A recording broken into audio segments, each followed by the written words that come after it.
Right now, somewhere in your bathroom, there is a bottle you trust completely, a jar you've bought for 20 years, a name your mother used before you, and there's a very good chance that the company behind it stopped caring about a woman your age a long time ago. You just weren't told. Because here's the thing, nobody in the beauty industry wants a woman over 50 to understand. You are the most loyal customer they will ever have. You found what works. You stuck with it. You bought it again and again, decade after decade. And loyalty like that doesn't make you precious to them anymore. It makes you predictable. It makes you the customer they can quietly cut corners on because they're betting you won't notice and they're betting you won't leave. Some of the most famous names in beauty, the ones that built their entire empire on women exactly like you, are right now drowning in debt, being sold off piece by piece, or quietly changing the formula in the jar while keeping the label exactly the same. The face on the box smiles at you like nothing happened. Behind it, everything happened. I spent weeks on this, not skimming a few reviews. I went through bankruptcy filings, ownership records. Who actually owns the brand you think is still family run? I read through years of comments from women who've used these products since the 70s and woke up one day to find that the cream they loved doesn't feel the same in their hands anymore. And what I found changed the way I shop permanently. So today, I'm doing something simple and a little dangerous. I'm going to name the only 7 beauty brands that, as far as I can tell, never betrayed the women who stayed loyal to them. 7 brands you could genuinely buy for the rest of your life and never feel foolish. But to get you there, I have to walk you through the ones that did betray you first, because you need to see the pattern with your own eyes before you'll believe the 7 at the end. Stay with me all the way to number 1, because number 1 is the brand nobody advertises to you, the one with the boring packaging you've walked past 100 times. And it might just be the most honest company left in the building. Before we start, do something for me. Comment which of these brands is sitting in your bathroom cabinet right now. I genuinely want to see how many of you have been faithful to the same one for 30 years or more. And if this is already making you want to get up and check your shelf, subscribe, because we do this every single week on this channel. We read the label so they can't fool you. Now, let's get into it. Let's start with the betrayal that stings the most, because it's the brand that practically invented selling beauty to women in their own living rooms. Avon. Think about what that name used to mean. The knock on the door. The thin little catalog you flipped through at the kitchen table. The Avon lady who knew your name, knew your shade, knew that your daughter's wedding was coming up. For generations of women, Avon wasn't a brand. It was a person. It was trust you could see face to face. So, here is what actually happened to it. In August of 2024, Avon Products filed for Chapter 11 bankruptcy, buried under more than $1 billion in debt and a mountain of lawsuits. The company that once commanded an army of nearly 500,000 sales representatives had spent years being sold, split apart, and passed from owner to owner. The version of the brand you knew here in the States is no longer even run by the same company that owns it across the rest of the world. The empire that was built entirely on a personal relationship with women got financialized, carved up, and run into the ground by people who never knocked on a single door. And here's the part the long-time Avon women feel deep in their gut. Nobody called them. Nobody came by to explain. The company that built itself on knowing you personally vanished on you in a courtroom in Delaware, and most of its most faithful customers found out from a headline, if they found out at all. I already know that putting Avon at the very top of this list is going to upset some of you because your mother swore by it, and maybe you still have one of her lipsticks in a drawer somewhere. Tell me in the comments if you think I'm being unfair to it. I mean that honestly. But understand what I'm actually saying. I'm not telling you the tube in that drawer is bad. I'm telling you the company that made it is not the company standing behind it today. The knock on the door. The little catalog. A name in bankruptcy court. That's the first betrayal, and the next one wore even more glamour, and fell just as hard. Because right behind Avon stands Revlon. For most of the 20th century, Revlon was the second biggest cosmetics company in the world, and the only name ahead of it was Avon. Picture the red lacquer nails, the lipstick on the vanity. The brand that, for nearly 100 years, told American women what glamour looked like. Your first real lipstick may very well have been a Revlon. Then, in June of 2022, Revlon filed for Chapter 11 bankruptcy too, weighed down by more than $3 billion of debt, a tangled supply chain, and a simple, brutal fact. The world moved, and the company didn't move with it. While younger brands were being built in real time on phone screens, Revlon was losing shelf space and losing relevance. It came out the other side of bankruptcy, but battered, leaner, and to a lot of longtime customers, hollow. The perception out there now is of a legendary name coasting on memory. For the woman who has bought the same Revlon shade since she was 19, that's a quiet kind of heartbreak. Not because the lipstick failed her, but because the company that made it spent its energy fighting for its own survival instead of fighting for her. The glamour stayed on the label. The attention went somewhere else. A red that defined a generation. A balance sheet that nearly ended it. A brand surviving on a name. That's two. And the third one didn't sell you lipstick. It sold you a conscience. I'm talking about The Body Shop. For so many women, this was the brand that made beauty feel ethical.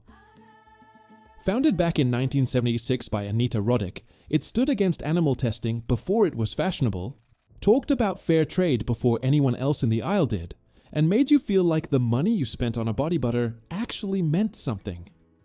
You didn't just buy from The Body Shop. You believed in it. So follow the ownership, because this is where the soul gets sold.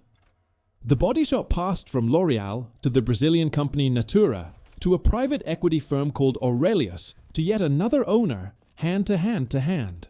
And in 2024, the company went into administration, the British term for financial collapse, announced it was shutting down its operations in the United States entirely, and pulled back hard everywhere else.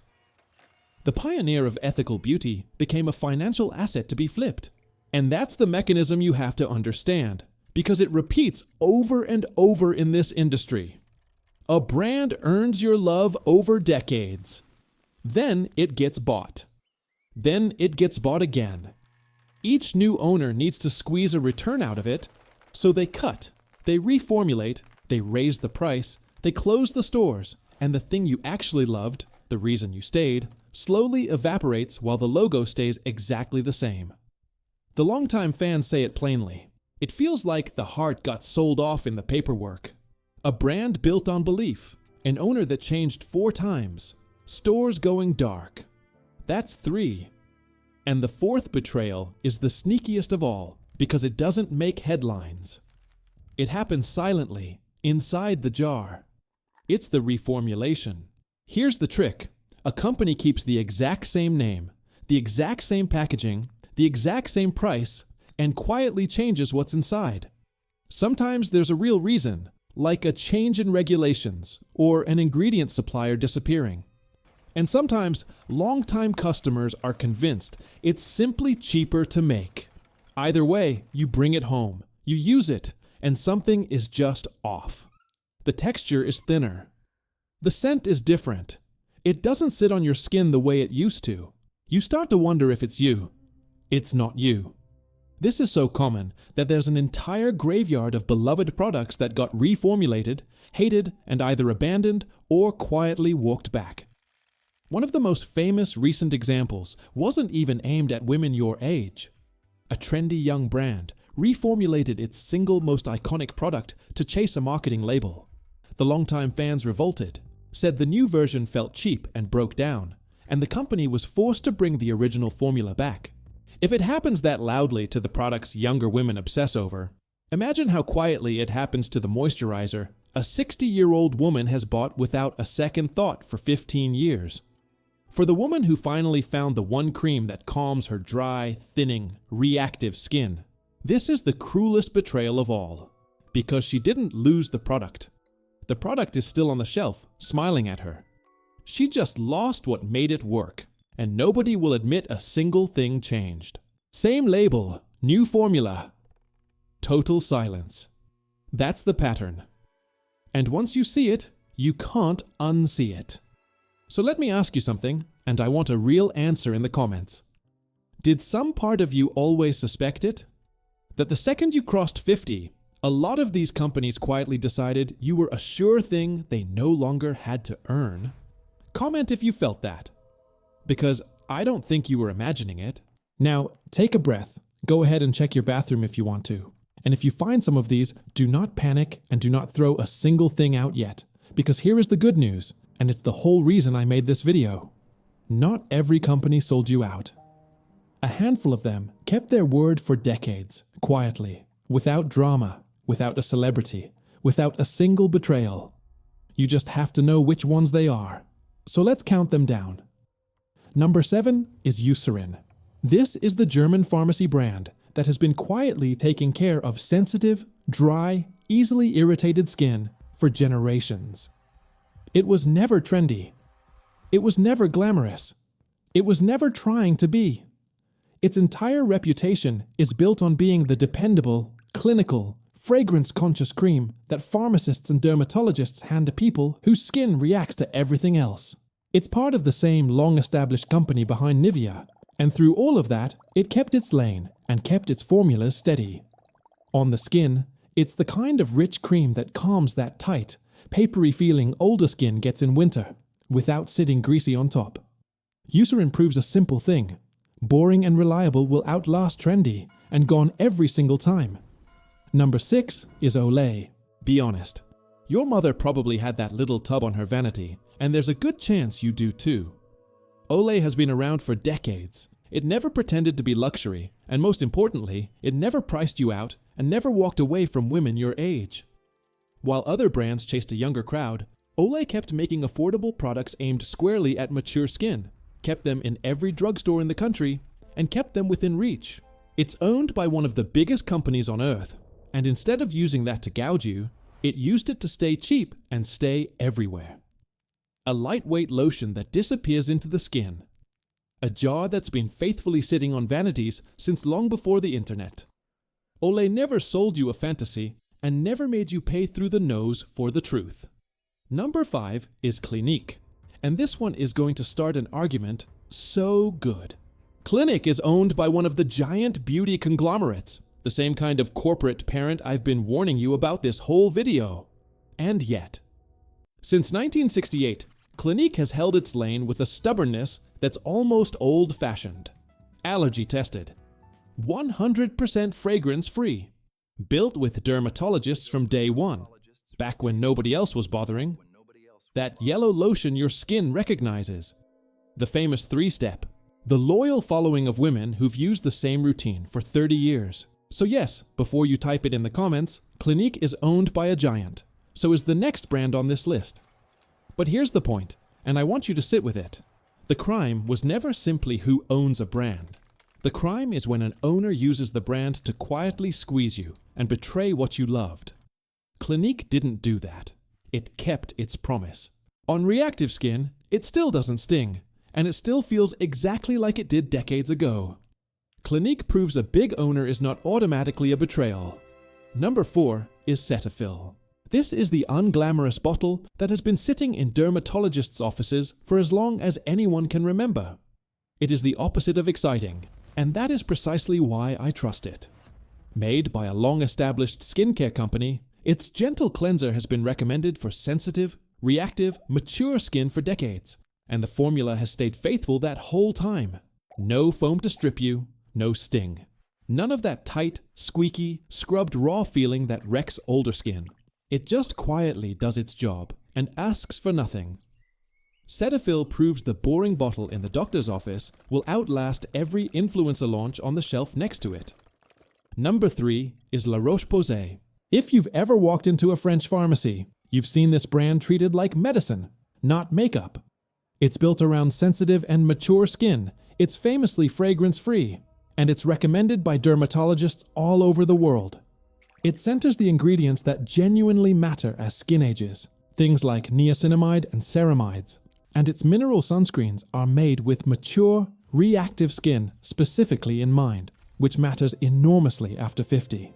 Every formula feels featherlight, sits politely under makeup, and doesn't sting freshly cleansed skin.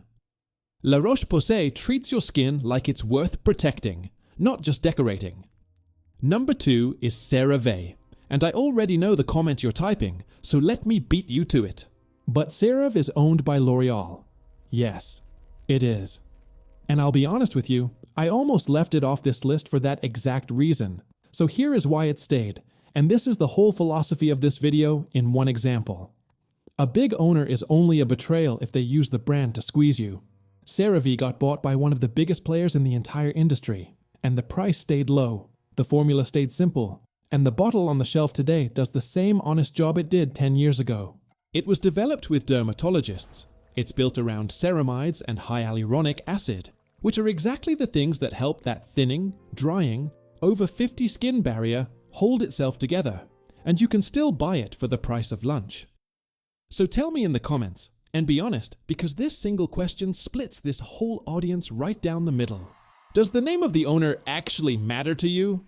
Or do you only care about what's in the bottle and whether it still works? On the skin, CeraVe sinks in clean. No fragrance, no greasy film. CeraVe proves you can be owned by the biggest company in the room and still keep your word to the customer. And that brings us to number 1. The one I told you nobody advertises. Number 1 is Vanicream. If you've never heard of it, that is the entire point. Vanicream is made by an independent company in Minnesota, whose whole reason for existing is sensitive skin, and that's all it really wants to do. Look at what it leaves out, because this is the part that matters for skin your age. It's formulated without dyes, without fragrance, without masking fragrance, without lanolin, without parabens, and without formaldehyde releasers. Those are the exact irritants that tend to set off reactive, thinning, easily inflamed mature skin. It's dermatologist tested, it sits right there on the drugstore shelf, and it doesn't cost a fortune. On freshly washed skin, there's no sting, no perfume, no burn. It is the most uneventful, drama-free cream you will ever put on your face, and after everything I've shown you today, you understand why that's the highest compliment I can give. Vanicream is the brand nobody markets to you, in the packaging that looks like it wandered out of a pharmacy back room. And that is exactly why it never had to betray you. It never sold you a fantasy in the first place. This is the one you can genuinely buy for life. So let's bring it all home. Avon, the friend who knocked on your door, gone into bankruptcy. Revlon, the glamour of a generation, surviving on its name. The Body Shop, the conscience you believed in, flipped from owner to owner until the soul ran out. And the silent reformulation, changing the jar and trusting you'd never notice. That's who stopped earning you. And then there are the 7 who didn't.